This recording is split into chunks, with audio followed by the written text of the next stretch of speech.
¿Qué pasa, chavales? ¿Cómo estáis? Pues yo estoy muy bien. Estoy terminando mi caminata matutina porque como me he puesto como un ceporro este invierno comiendo de todo, pues ahora si quiero llegar en forma o en una forma mínimamente aceptable al verano, pues no me queda otra que meterle caña a los ejercicios cardiovasculares, aparte de gimnasio.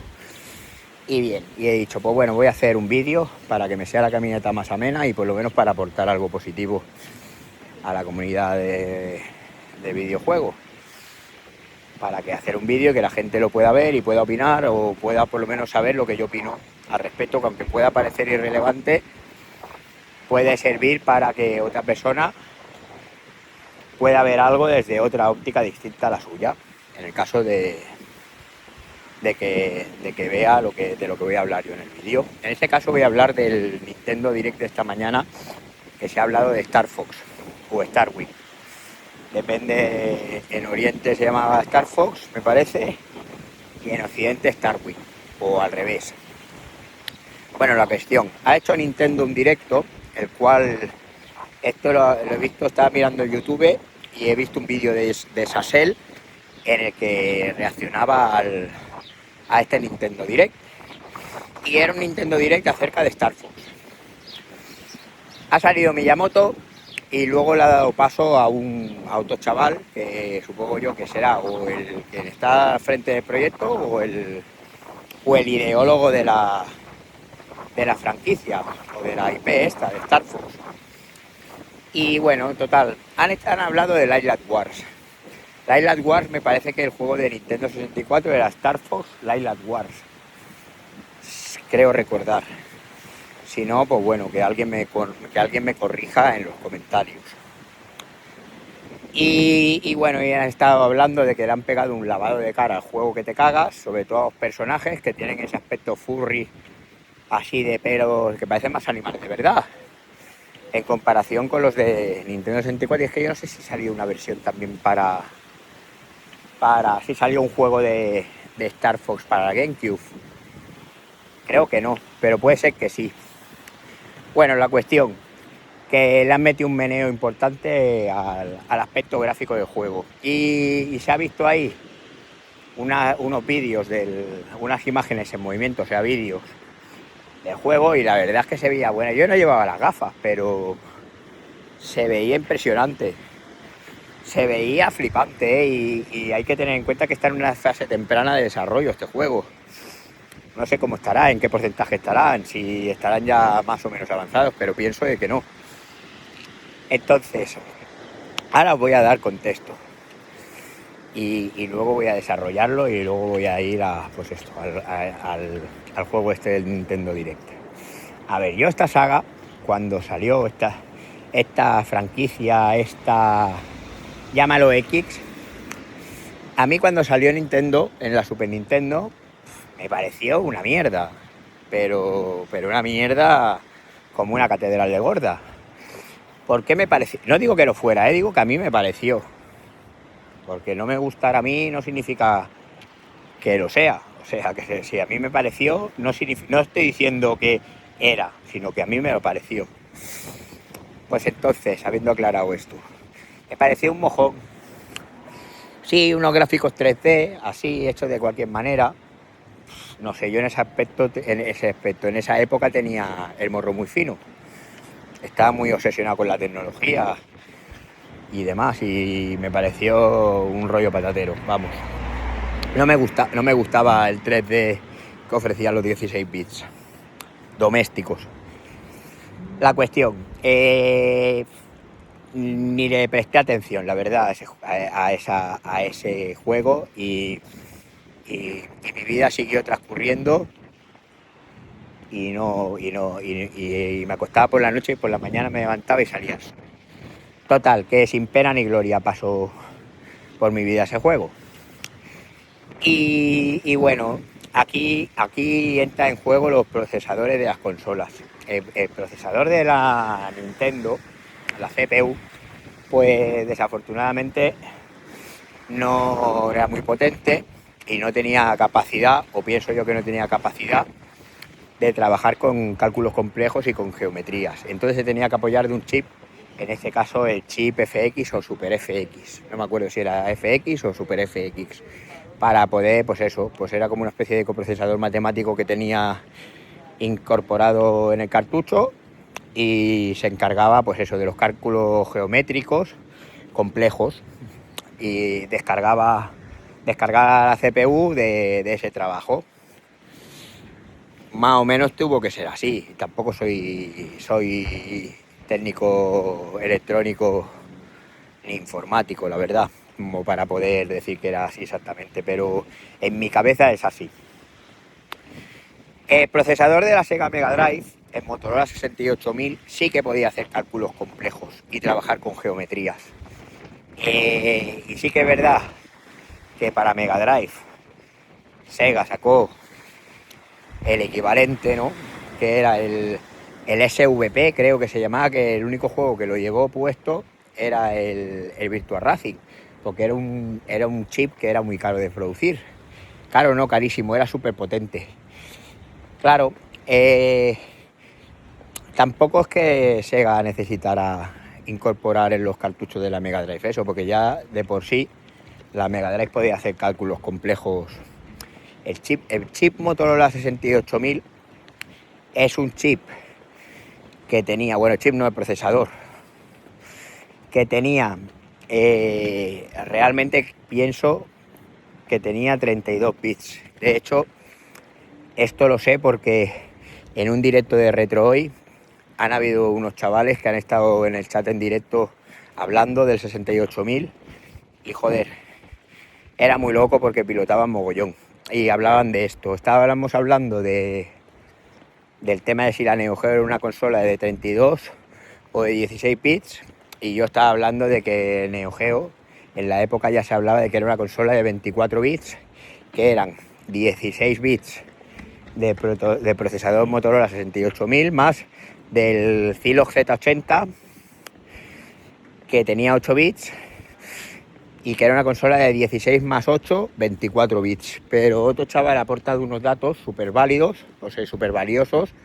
y de bastante interés para el que le interesen estas cosas, en el que decía que realmente el Motorola 68000 era un procesador de 32 bits, pero que como el bus de datos era solo de 16 bits, solo podía manejar los cálculos de 16 bits, aunque fuera un procesador de muchos más bits. Y esto es como la TurboGrafx o la PC Engine. La PC Engine cuando salió comercialmente se decía que era una consola de 16 bits, pero realmente era una consola de 8 bits. Y en este caso de la PC Engine o la TurboGrafx era al revés. El procesador es de 8 bits, pero el bus de datos es de 16. Entonces se podía decir comercialmente que era una consola de 16 bits, aunque no fuera cierto. Bueno, al caso, los procesadores para las plataformas de los 16 bits no podían, eran bastante limitados a la hora de mover geometrías, a la hora de trabajar con el 3D. Sí que es verdad que en gráficos bidimensionales, que sobre todo en la Mega Drive, se podían ver juegos con un montón de planos de scroll. Yo pienso que son de entre 12 y 16. 12 seguro. De 12 a 14, 14 no sé, pero 12 seguro. 12 planos de scroll, con técnicas como lo de scroll parallax y toda la pesca, y eso sí que da bastante profundidad, pero son gráficos en 2D. Con más o menos profundidad y tal. Vale, total. Sale la Nintendo 64. Yo flipo con el vídeo que venía. Me compré la Hobby Consolas. O sea, salió la Nintendo 64, iba a salir, y yo me compré la Hobby Consolas y venía un VHS. Y yo me quedé muy loco. O sea, lo que estaba viendo no me lo creía. En este vídeo se hablaba de la Nintendo 64 y se hablaba del Mario 64. El Mario 64, cuando yo lo vi en pantalla, aluciné. A mí me pasa una cosa. Bueno, primero, yo pienso que, y esto lo pienso yo, y creo que estoy convencido, pero seguramente no. Pero mi cabeza es que sí. Si estoy equivocado, pues eso, corregidme en comentarios y ya está. Yo veo el Mario 64 y alucino en colores. ¿Por qué?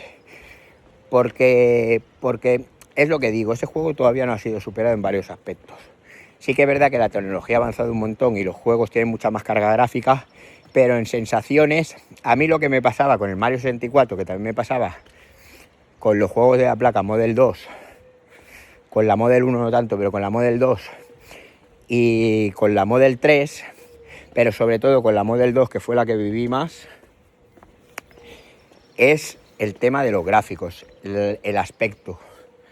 O sea, yo estaba viendo, por ejemplo, el Mario 64 y la sensación que tengo yo es que lo que hay en la pantalla está ahí. O sea, los gráficos del Mario 64, los polígonos, se ven sólidos. Se ve volumen y hay mucha coherencia en las perspectivas.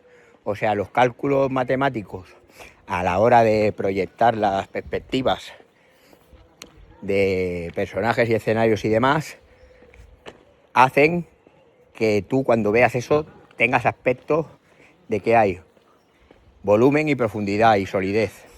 Entonces, esto es muy loco. Yo con sistemas posteriores hasta... Es que no he tenido esa sensación con otros sistemas, de esa solidez, es esa sensación de que lo que está en la pantalla está ahí.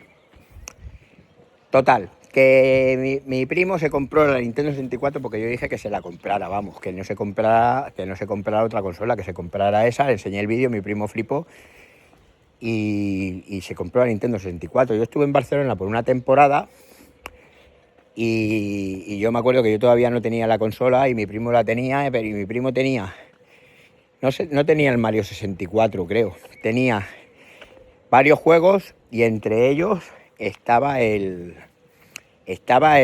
Star Fox o Starwing. Y yo cuando puse ese juego flipé en colores, porque tuve la misma sensación que cuando estuve jugando a Super Mario 64 y cuando vi en el vídeo el Mario 64.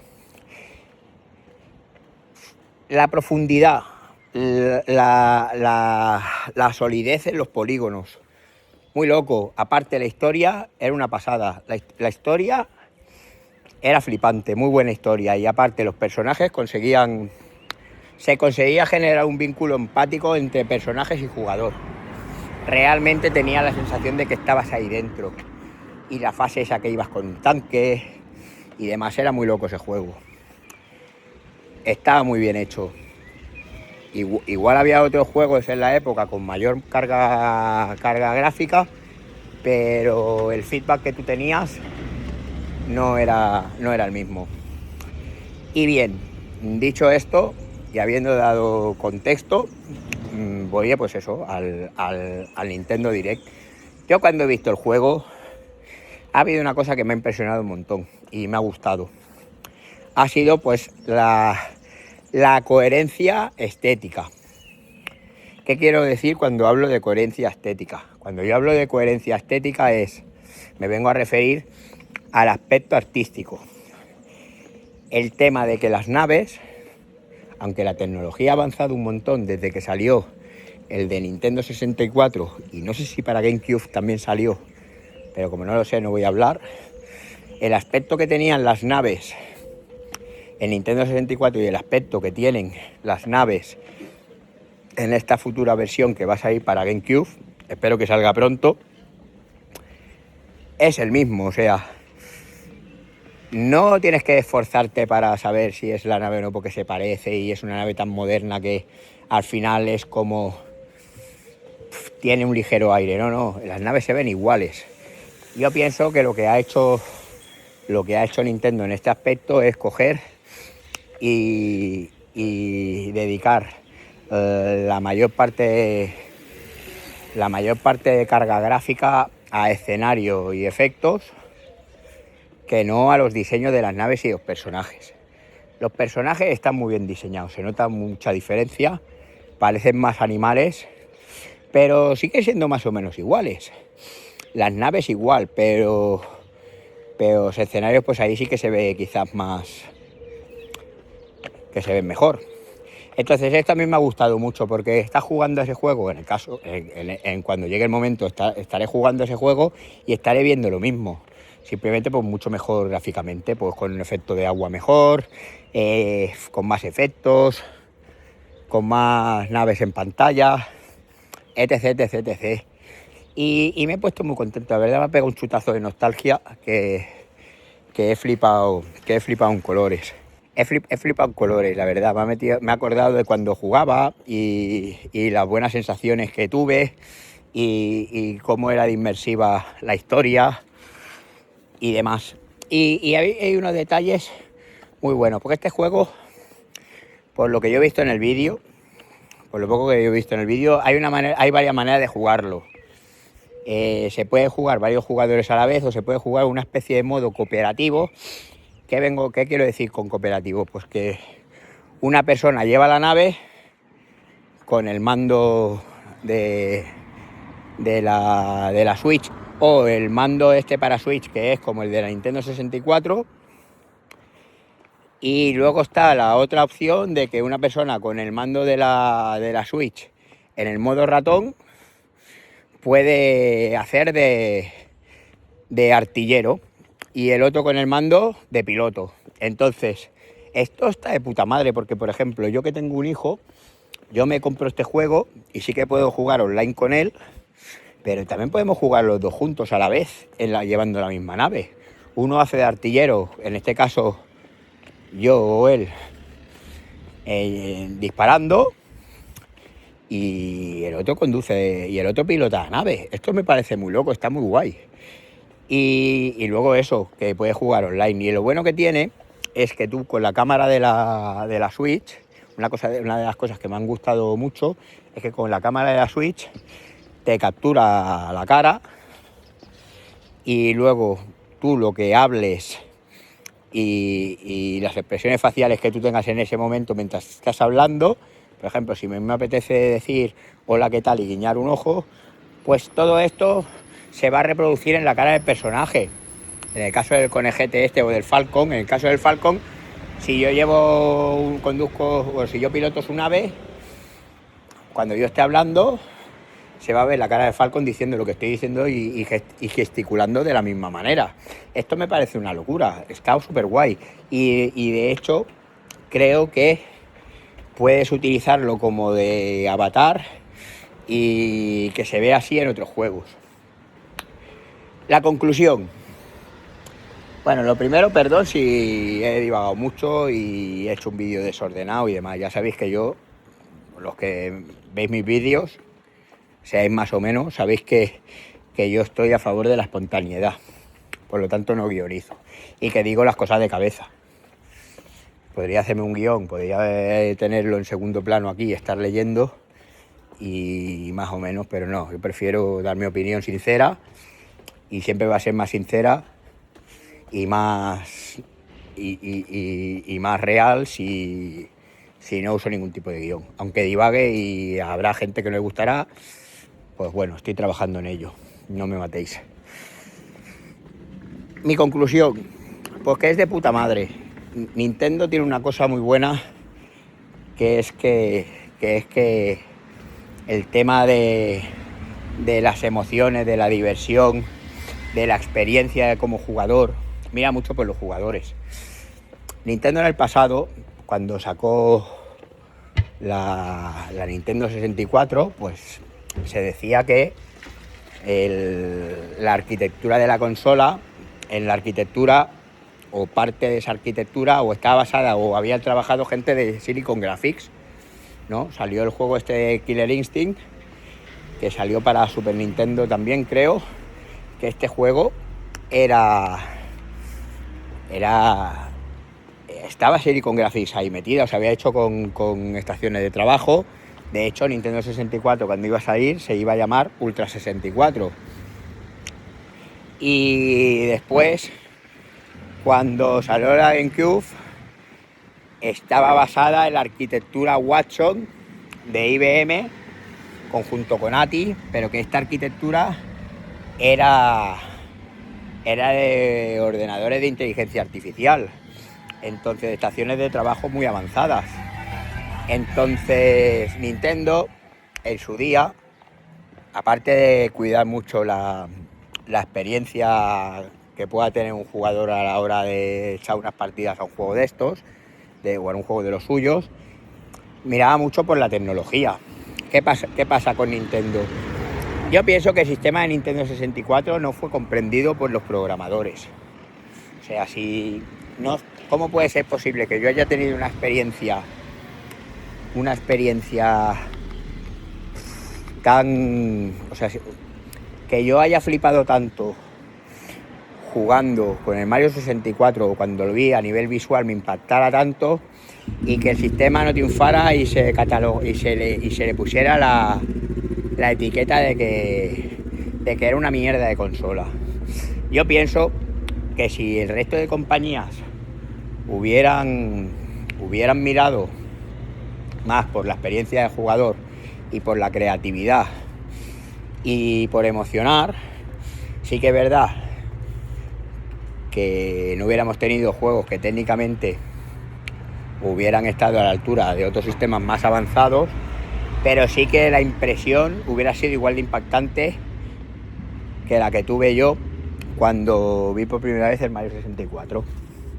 Esto, mira, yo me acuerdo cuando me compré el Banjo-Kazooie para Navidades, y me acuerdo que me adelanté, me lo llevé yo, y había un chaval que también lo quería y se quedó con una cara de pomas agras, de manzanas amargas. Es una expresión catalana. Se quedó con una cara de decepción, medio triste.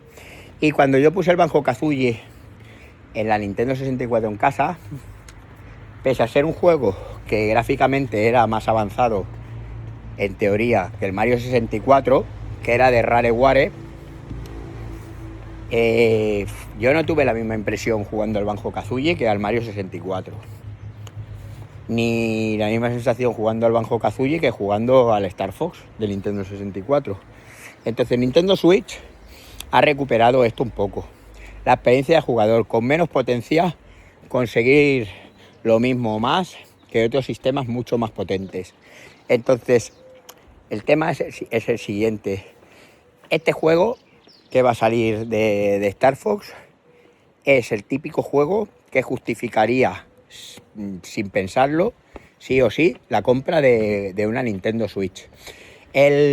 Igual que el juego el Octopath Traveler, las dos partes, pero sobre todo la primera, que es a la que he jugado yo, justificarían la compra de una Nintendo Switch, no por la complejidad de su gráfico, sino por el concepto, que son juegos en 2D, el HD 2D se llama, ¿no? Este tipo de gráficos.